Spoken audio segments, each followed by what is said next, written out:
nyinshi. Ikibazo kindi yashikirije ni kibazo tumazemwo imyaka 2 canke irenga kwibura ry'igitoro. Akavuga ati nivyari gufasha muri iyi ekonomi usanga imiduga imwe imara indwi irenga kuri station irindiriye igitoro. Agaje avuga ati mbega none ibibazo vy'igitoro bizotora inyishu gute?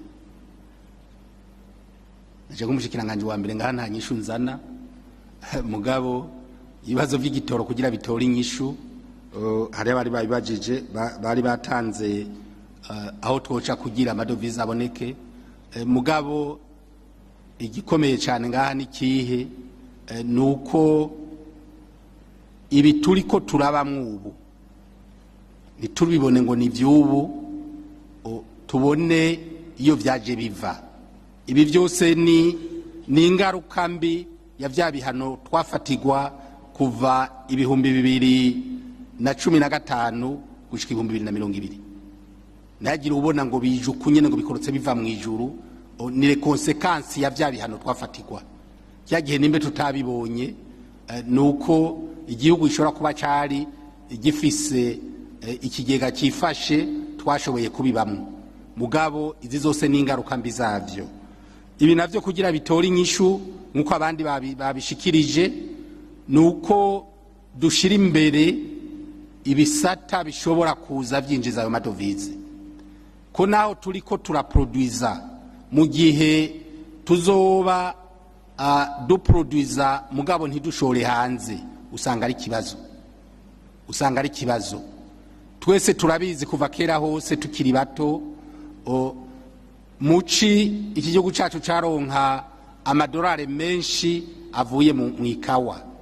Mbe uno munsi yasigaye ikawa ringana iki?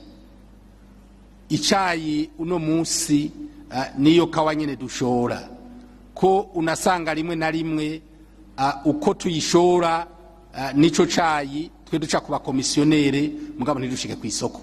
Ivyo byose ni bibazo.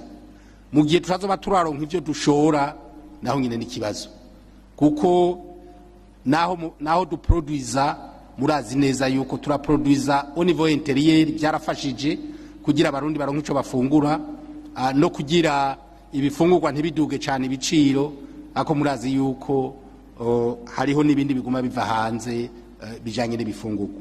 Ariko rero ngaha inyishu rukumbi yuko iki kibazo gitora inyishu nuko turonka ivyo dushora dukora amadovize yo kugura ivyo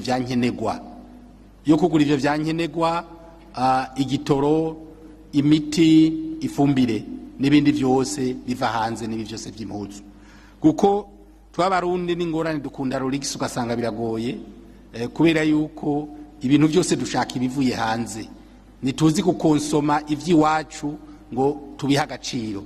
Ivyo byose ni kibazo. Inyishu rero niyo yuko